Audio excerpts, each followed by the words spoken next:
나는 동정인 남자인데 어떻게 뱃속에 태아가 자라고 있어서 병원에 입원했지? 그들은 처음엔 내가 헤르니아가 있다고 했어. 내가 묘사한 고통이나 복부의 외향적인 모습을 보면 그들 말이 맞는 것 같아. 하지만 얼마나 많은 외과 의사와 이야기를 해도 왜 그 덩어리가 그렇게 덜렁덜렁 움직이는지는 설명하지 못하더라. 당연히 움직일 때 어떤 큰 부속기관도 같이 흔들거리죠. 라고 톰프슨 의사가 자꾸 둥근 안경을 쓴 채 말했어. 그는 백발을 어깨까지 내려오도록 길렀어. 비만인이 걸어가면 배도 같이 출렁거리잖아요. 그는 웃었지만 난 웃을 기분이 아니야. 살찐 게 아니라고. 하지만 마치 어떤 학생이 남자가 임신 가능한지 물어봤을 때 나랑 학생을 쳐다보며 내 생물학 교수가 음흉하게 날 쳐다보며 웃었다고. 내가 그렇게 뚱뚱해. 그러고 나서 4월이 왔는데 뉴스를 전달받았어. 내가 역사상 첫 번째 케이스의 괴상한 이형이 되었다는 뉴스 말이야. 난 고환도 있고 성기도 있고 수염도 있어. 그리고 내 안에서 아기가 자라고 있지. 톰프슨 의사는 방사선사 초음파 결과를 가져왔을 때 더 이상 웃지 않았어. 그 얼굴만 보고서는 무슨 감정인지는 모르겠더라. 당황했거나 불안 아니면 혐오였겠지. 나도 그렇게 느꼈어. 내가 잘 알아. 프린트를 넘기면서 그의 얇은 입술이 경멸로 뒤틀리고 눈썹이 모든 페이지마다 일그러져도 그를 탓하지 않아. 나도 매우 역겨웠으니깐. 아직 동정이에요. 난 생각 없이 말을 내뱉었어. 난 그가 아주 사소한 정보를 알아야 한다고 그 순간에는 생각했어. 하지만 그 정보는 그를 더 혼란스럽게 했다고 확신해. 그가 무표정으로 날 쳐다봤거든. 섹스한 적이 없어요. 피터슨 씨, 그가 마치 10살 어린애에게 이야기하는 것처럼 갑자기 말투를 부드럽게 했어. 현재 상황에서 당신이 성교 경험이 있든 없든 지금 일어나고 있는 이 일의 논리적 모순의 레이더의 자그마한 삐소리도 나지 않는다고 단언할 수 있어요. 남자이시죠? 네, 당신이 자위할 때 정익이 끝에 나오죠? 네, 작은 질이 고환과 학문 사이에 있지는 않나요? 그렇죠? 네. 아니, 제 말은 없어요. 제 몸에 질은 없어요. 존나 어색했어. 난 거의 내 말이 확실한지 보려고 음란까지 손을 뻗으려고 했지. 하지만 그 유혹에 대항했어. 갑자기 LOL에서 내가 캐리를 플레이하는 방식이 밑에서처럼 나한테 비읍지가 달려있는 게 분명하다고 말한 고약한 10대 새끼들이 생각났어. 더 교란하라고 비읍지년아. 네가 찌르는 것보다 더 할 수 있겠다. 좋은 소식은 아기가 잘 발달하고 있다는 거예요. 의사는 그 소식에 낄낄댈 수밖에 없었겠지. 난 무의식적으로 임신한 여성들이 하는 것처럼 내 배를 만졌어. 나쁜 소식은 법에 의해 그는 침 뱉는 것처럼 법에 의해 를 강조하더라. 낙태하기에는 너무 지나갔다는 거예요. 뭔 개소리예요? 나는 남자라고요. 어떻게 내가 출산이 가능해요? 내가 당황스러운 것처럼 저 단어들을 크게 내뱉는 건 우스꽝스럽게 느껴졌어. 내가 저런 말을 언젠가 할 거라고 천년이 지나도 상상이나 할 수가 있겠어? 그러나 사람들이 이런 것의 적법성을 강요하는 것은 절대적으로 미친 짓이야. 밖에 시위대가 있다는 것을 아셔야 할 것 같네요. 어떤 사람들은 이건 예수의 재림을 예고하는 거라고 생각해요. 동정 잉태에서 남자가 잉태한 거니까요. 그건 전곡을 찔렀어. 다른 이들이 지금 무슨 상황인지 알고 있다는 거야? 뉴스에 대해 묻지 않아도 되었어. 만약 밖에 시위대가 지금 무슨 상황인지를 안다면 당연히 내 얼굴이랑 내 툭 튀어나온 배를 모든 채널을 통해 방송하고 있겠지. 근데 예수의 재림? 신이 존재한다면 신은 나를 존나 싫어하는 거야. 알아야 하실 것이 하나 있네요. 뱃속의 아이에게 매우 이상한 점이 있어요. 명백하게도 태아를 자라게 할 수 있는 자궁이나 영양분을 줄 수 있는 어떤 장기도 없어요. 그게 뭘 뜻하면 인간이 그런 기질이 있다는 거예요. 기생생물적인 자질이. 내 얼굴에서 피가 없어지는 게 느껴졌어. 의사는 그 단어가 자아내는 효과가 뭔지 알 거야. 알아야만 해. 그래서 우리가 그게 얼마나 당신 몸을 흡수하고 있는지 모니터할 수 있게 병원에 입원하셔야 해요. 그리고 이미 그것의 성장이 당신 내부 장기에 충격을 준 것보다 더 많은 충격을 줄 수 없도록 확신도 필요하고요. 그리고 이미 장대한 몸을 가지고 시작한다는 거에 감사해야 할 거예요. 이건 지방 덩어리를 영양분처럼 흡수했어요. 말할 필요도 없이 다른 의사들과 제가 모든 것이 잘 진행되도록 하기 위해 머리를 맞대고 상의할 것입니다. 최고군. 난 경멸조를 숨기지 못하고 말했어. 정말 따뜻하고 포근한 기분이 들어. 그 애가 지 몸을 핥히는 걸 멈출 수 없어서 벙어리 장갑 같은 특수 장갑을 끼워놨어. 그랬는데도 걘 멈출 수 없었어. 단테의 9층짜리 지옥에 있는 건일처럼 배가 가려워 미칠 것 같다고 항상 말했어. 병원 사람들이 벙어리 장갑을 끼우기 전에 에버는 사방에 피가 철철 흐를 때까지 배를 심하게 긁었어. 병원에서 걔 손톱 밑에서 피부 조각을 꺼내기도 했다니깐. 하지만 아무것도 느낄 수 없었대. 더 이상은 말이야. 이쯤에서 그의 친구가 얘를 대신해서 타자치고 있다는 걸 말해야 할 것 같아. 내 이름은 에드워드고 어릴 때부터 에번이라고 불려왔어. 그가 마치 못해 날 불렀다는 걸 알아. 하지만 네티즌이가 지금 여기서 뭐가 일어나고 있는지 알아야 한다고 말하더라. 그래서 나는 그의 대필 작가가 되기로 동의했고, 지금 대필은 적절한 방법이 아니게 되었어. 난 지금 다큐멘터리 작가 같아. 왜냐면 에번은 점점 더 움직일 수 없게 되었거든. 처음에는 그를 불러줬어. 하지만 지금은 내가 관찰하고 내가 쓰고 있어. 무슨 이유에선가 그들이 모르핀을 IV3에 주사하기 시작하더라. 그리고 그는 의식과 무의식의 세계를 왔다 갔다 하기 시작했어. 난 이게 이상한 일이라고 말할 정도로 임신에 대해 모르지만, 아니 정반대로 이 모든 족같은 상황은 돌았어. 내가 얘 옆에 갈 수 있었던 유일한 이유는 에번의 입양 부모가 아무것도 하기 싫어하는 거랑 매스컴의 관심이 그의 모든 걸 에워싸고 있다는 거겠지. 에반이 자신한테 더는 가족이 없다는 걸 증명하는 종이 쪼가리를 받아야만 했어. 그리고 내가 아니라면 아무도 걔 옆에 없기 때문에 옆에 있을 수 있는 일과 친족 의무를 떠맡기 위한 종이 쪼가리도 받아야 했고, 난 말하지 않았어. 아직은 말이야. 몇 시간 전 나는 걔 방을 빠져나가 카페테리아에서 뭔가 먹을 걸 가지러 갔었어. 내가 막 간호사실을 지났을 때 9번 방 환자에 대해 의사들이 이야기 나누고 있는 걸 들었어. 에번 방에 대해 말하고 있는 거야. 그래서 나는 내가 들을 수 있는 만큼 들으려고 몸을 기댔어.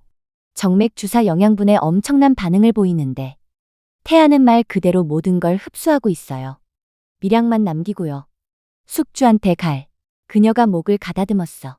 아니, 부모한테요. 그게 뭔지 확실히 불러야 할 것 같아요. 남자 목소리가 대답하더라. 이게 기생기질을 보이고 있다는 걸 알고 있어요. 왜 우리가 이걸 인간 아기처럼 대우해야 하죠? 척출해야 해요. 심지어 숙주도 알고 있다고요. 움찔하지 마요. 그 소녀는 숙주예요, 샌드라. 그 환자는 기형적으로 거대한 기생물의 숙주예요. 그도 이걸 제거해야 하는 걸 알아요. 그렇지 않았다면 배를 그렇게 너덜너덜해질 때까지 긁지 않았겠죠. 침묵은 빙하처럼 두꺼웠어. 그들의 얼굴을 보지 않더라도 나는 여의사가 화가 나서 동요하고 있다는 게 느껴졌어. 어린이처럼 보이긴 해요. 마침내 그녀가 약간 방어적으로 말했어. 초음파 검사와 CT 결과지를 보셨잖아요. 이게 기생기질을 보이더라도 왜 인간 태아처럼 보이는 거죠? 알 방법은 잘라서 보는 거밖에 없죠. 당신은 하면 안 돼요. 맞아요. 하지만 병원 관리자 동의 하에는 가능하죠. 갑자기 남이사가 벽 뒤로 바삐 걸어 나왔어. 그가 날 잠깐 의심의 눈초리로 보고 발길을 돌려 복도로 황급하게 뛰어내려갔어. 내 배가 꼬르륵거렸지만 조금 더 길게 그 장소에 머물러 있었어. 여자를 향한 모욕은 너무 분명하게 비난적이었어. 마침내 그녀가 말했어. 마이클 들었어? 그녀가 속삭였어. 나도 심지어 뭐라 하는지 듣지 못했어. 조금 더 기대고 숨을 참았지. 시간이 별로 남지 않았어. 잡음으로 지지직거리는 라디오 송신기처럼 치직거리는 소리가 들렸어. 삐빅거리며 치직 소리가 나지 않더니 누군가가 간단하게 대답했어. 들었다네. 아미노산 주입을 준비하지. 내가 아무리 배가 고프더라도 난 지금 에반에게서 멀어지면 안 된다는 걸 알았어. 나는 9번 방으로 가기 위해 복도로부터 등을 돌렸어. 하지만 내가 도착하기 전에 누군가가 거기서 비명을 지르고 있는 걸 들었어. 간호사 중 한 명이 의사를 부르고 있었어. 그녀가 커튼을 젖히니 내가 에번을 두고 온 침대에서 피로 범벅이 된 엉망진창이 드러났어. 간호사가 문을 열고 의사를 부르려 뛰어나갔어. 그렇지 않다면 병원 사람들은 날 이 방에 들어오지 못하게 했을 거야. 난 이렇게나 많은 피를 견딜 수 없어. 에반이 자기 배를 크게 핥히었다는 사건만으로도 날 충분히 미치게 하였어. 하지만 뭐가 일어났는지 내가 보길 원할 거야. 네티즌이가 알길 원하니깐. 방 안에 들어서자마자 매스꺼움이 올라왔어. 자기 자신한테 똥칠한 듯한 냄새였어. 하지만 그가 똥을 지렸다고 해서 나한테 말을 걸거나 사과할 시도는 보이지 않았어. 그는 그냥 거기 앉은 채로 팔을 미친 듯이 휘두르면서 날 보며 웃었어. 피가 걔 손가락 끝에서 뚝뚝 떨어지고 하얀 벽과 침대 시트에 흩뿌려졌어. 이걸 줬다고 걔네들한테 말하지 않을 거야. 걔 목소리랑 전혀 닮지 않는 장난스러운 목소리로 말했어. 내가 메스를 발견했다고 말할 거야. 히히. 메스? 뭔 소리야? 나한테 대답하기 전에 고개가 베개로 떨어졌어. 다시 기절한 게 분명해. 병원에서는 몸 안에서 태아가 자라고 있는 충격으로 인한 증상이라고 말했어. 하지만 점점 더 빈번해졌어. 날 진짜 불안하게 만든 건 걔 복부 근처 가운으로 생피가 흘러나오고 있다는 거였어. 그러고 나서 난 왜 얘가 메스에 대해 말했는지 알 수 있었어. 얘가 피부를 가를 수 있는 날카로운 어떤 거로 배에다 구멍을 낸 거야. 그가 태아는 지방 조직에 둘러싸여 안쪽이 아니라 바로 피부 아래에 박혀 있다고 말했던 게 기억나. 분명 그걸 베어내려고 시도한 게 틀림없어. 모르핀으로 몽롱한 상태에서도 그것에 대해 언급했었어. 난 걔가 진심으로 한 말인지 생각도 못했어. 쇠처럼 견고한 손이 내 손목을 붙잡았어. 누가 난 지금 나가야 한다고 말했어. 간호사와 의사 한 군단이 걔 옆으로 달려가서 맥박을 재더라. 하지만 내가 끌려가면서 난 뭘 봤어. 내가 그걸 봤다는 걸 알아. 내가 나 자신을 100번도 넘게 지금도 의심하고 있지만 내가 본 것에 대해 확신을 가져야 해. 자그마한 분홍빛으로 보이는 손가락이 두꺼운 피로 덧칠된 채 걔 복부에서 올라오고 있었어. 그건 마치 흙에서 벌레가 더듬거리며 나오는 것처럼 걔가 스스로 구멍낸 피에 굴에서 기어 올라왔어. 그리고서 문은 쾅 닫혔어. 내가 더 멀리 끌려가기 전에 마지막으로 들은 건 전에 들었던 여의사의 외침이야. 시간이 되었습니다. OR4로 환자를 이송시키세요. 잠시 동안 난 그녀가 그렇게 말했을 때 들뜬 것처럼 들렸다고 생각해. 일단 말이 퍼지면 난 시위자들이 시위 팻말을 들고 집으로 갈 거라 생각했어. 하지만 출산 소식은 그 사람들을 춤추게 만들고 환호를 하게 하더군. 뭐가 더 끔찍한 건지 모르겠어. 이번이 출산 도중 죽은 거나 임신 중절 반대 지지자일들은 단지 아기한테만 존나 신경 쓰고 숙주한테는 개뿔도 없다는 것 중에서 말이야. 숙주. 그래. 걘 숙주였어. 그게 그가 돼야 했었던 모든 것이었어. 톰푸슨 의사는 시계 초침이 영원히 잇따라서 지나가면 째각거리고 있는 대기실에 있는 나한테 왔어. 내 손톱은 하도 물어뜯어서 몽당이 되었고 몇 손가락은 너무 세게 물어뜯은 곳에서 피나고 있었어. 어떻게든 나는 이게 뭐가 올 것이라는 걸 알았나 봐. 에반이 찢어놓은 복강에서 튀어나온 그 분홍색이고 피로 얼룩진 작은 손가락이 내 머릿속에서 떠나지 않았어. 에번 친구죠. 그가 둥그런 안녕 너머로 물었어. 그런데요. 에번은 내과 의사 그룹 일원이 되기 훨씬 이전부터 이 의사 양반에 대해 말했어. 아마 수술이 끝나고 그를 보는 것이 가장 맞다고. 겐 톰푸슨 의사를 믿는다고 말했어. 이 사람만 믿는다고 말했어. 내가 어제 걔 창자 위에 아늑하게 자리 잡은 괴물 척추를 위해 관리자 동의를 찾았던 그 의사에 대해 말할 수 있을 만큼 그가 더 정신이 있었으면 좋았을 텐데. 그러나 그게 무슨 소용이 있었을까? 어차피 걘 여전히 죽었겠지. 따라오세요. 의사가 내가 대답할 시간도 주지 않고 떠나면서 말했어. 의사는 며칠 전 에번이랑 나랑 같이 기다렸더니 알을 지나갔어. 의사가 카드키 도어락이 달린 쌍여다디 문 앞에 설 때까지 몇 개의 홀을 휘몰아치며 지나쳤어. 그가 신분증을 긁으니까 문이 열리면서 밑으로 내려가는 한 줄의 계단이 나왔어. 어디로 가는 거예요? 나는 물었지. 아직도 너무 멘탈이 힘들어서 실제로는 신경 쓰지 않았어. 질문의 대답으로 그는 그저 우리 뒤에서 문을 닫고 가까이 다가왔어. 그의 숨은 보드카랑 체리 냄새에 악취로 가득했어. 난 그가 내 어깨에 손을 올려 몸을 지지할 때 그제야 이 사람이 얼마나 취했었는지 깨달았어. 그 쌍년이 이렇게 만든 거야. 그가 속삭였지. 말해봐. 이게 시작되기 전에 어떤 이유로든 에번이 이 아래 왔었지. 맞아? 갔었지. 왜 갔는지까지 알아. 우리는 남학생 사교 클럽에 가입 서약을 하고 있었어. 그리고 내가 걔 주량을 넘어서까지 마시도록 푸시했지. 걘 항상 동정으로 살기 싫다고 말했어.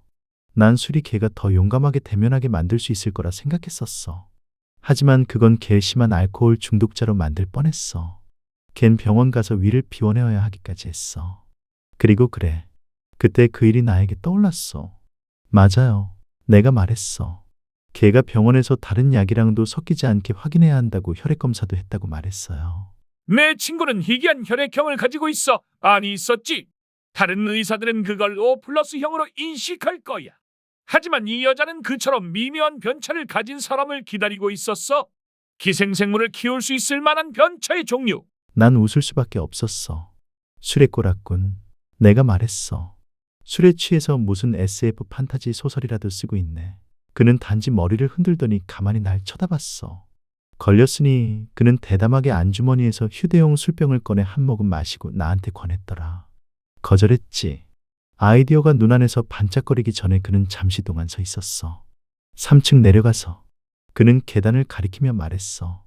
오른쪽으로 가서 왼쪽으로 이어지는 두 개의 문을 지나 오른쪽에서 열리는 첫 번째 문으로 가. 뭐? 내 말 안 믿잖아. 안 그래? 직접 가서 보라고. 그리고 해야 할 것을 해. 해야 할 것을 하라는 게 뭔 소리야? 내가 할 수 없었던 걸 하라고. 내가 다른 질문을 하기 전에 그는 빠른 걸음으로 문 뒤로 사라졌어. 그 단어들은 내 머릿속에서 몇 번이나 깜박거렸지만 처음보다 새로운 의미는 없었어. 그래도 내 뱃속에서 부글거리는 느낌이 있었지. 명계로 내려가는 오르페우스 삼처럼 말이야. 해야만 하는 걸 해. 그래서 난 계단을 내려갔어. 나는 알려준 대로 그 방향을 따라갔어. 3개의 계단을 내려가니까 완전 다른 건물에 있는 것 같았어. 벽은 맨콘크리트였고 무릉덩이가 바닥 곳곳에 있었어. 천장에서 백열 전구가 한 줄로만 설치되어 있어서 잘 보지는 못했지만 적어도 10야드 9.14m 이상으로 보이더라. 희미한 노란색 조명 너머에는 모든 것이 석유 피치사처럼 새까맸어. 첫 번째 문을 들여다보지 않고 지나쳤어. 걔 시체를 여기서 찾게 되는 걸까? 나는 왜 다른 방이나 의사들이 있는 지상에 있지 않은지 상상할 수 없었어. 두 번째 문에 다가갈 때 나는 등불에 뛰어드는 나방처럼 이끌렸어. 정사각형 창문에서 나는 애번만큼이나 배가 거대해진 남자를 봤어.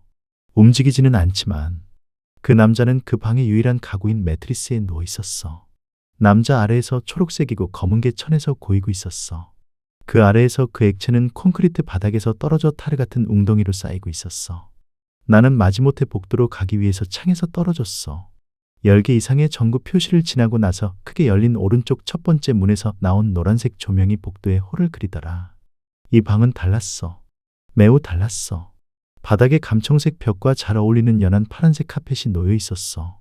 떠다니는 하얀 풍선과 곰 인형으로 벽을 칠했어. 벽 실내 장식처럼 하얀 크기가 특대 아기 침대를 자세히 보기 위해 더 다가갔어. 4개의 사시나무 기둥은 지팡이 사탕처럼 비틀어져 올라갔고 화려하게 장식된 나무 가닥으로 묶여 모인 장식이었어. 애번에 남은 부분을 찾기 위해 점점 더 다가갔지. 내가 이렇게 쓴다고 무정하게 들린다면 미안해. 내가 걔를 찾았을 때, 하지만 그 어떤 것보다 나는 정말 대단히 당황했어. 말로 표현할 수 없는 혼란을 겪었어. 마치 다른 세계에 걸어 들어간 것 같았지. 이 글을 쓸 때는 충분한 시간이 지나 그 새로운 감정을 더 이상을 느낄 수 없었어. 알다시피 난 어제 글 안 올렸어. 내가 그 아기 침대에서 피투성이 개 시체를 발견한 다음 생긴 일 때문이야. 그래도 난 다가갔어. 개 시체 옆에서 아그작거리는 소리를 내는 뭔가 작은 걸 본 것 같았거든. 하지만 내가 다가가자마자 내 뒤에 문이 빠르게 쾅 닫혀 태블릿을 카펫에 떨어뜨렸어. 난 창문으로 달려가서 열려고 애써봤지만 아무런 소용이 없었지. 창문 밖으로 두 얼굴이 보였어. 날 조롱하고 있고 수치스러워하는 두 얼굴을 말이야. 톰푸슨 의사가 먼저 말했어. 날 용서해. 난 선택권이 없었어. 문을 통해서 들렸기 때문에 뭐라 하는지 알아듣기 어려웠어. 여자 목소리도 그랬고, 하지만 그렇다 하더라도 이틀 전에 간호사실에서 엿들었던 여의사 목소리라는 건 알아챘지. 선택권이 있었지. 그녀는 조롱하면서 말했어. 너처럼 말이야. 넌 그냥 가버릴 수도 있었는데 안 그래서 기뻐. 톰슨 의사는 정말 아기한테는 끔찍한 사육자가 될 거야. 뼈랑 회색 머리털이랑 알코올밖에 없으니깐. 정말 미안하다네. 누가 날 찾을 거야. 내가 말했어. 난 사실 아직도 나한테 뭐가 일어나는 건지 완전히 이해할 수 없었어. 하지만 내 인생이 달려있다는 건 알았어. 다른 간호사들, 의사들 모두 내가 여기 있다는 걸 알 거야. 그들은 내 편이야. 그녀가 정신병자처럼 저번과 같은 미소를 지었어. 우리는 이 실험을 위해 적당한 숙주를 오랫동안 찾고 있었지. 그리고 이젠 우리의 날이 드디어 온 거야.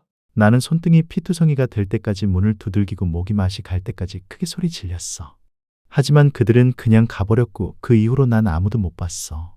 또 우두둑 거리는 소리가 요람해서 들렸어. 조심스럽게 가까이 다가가자 난 어디서 그런 소리가 나는지 알게 되었지.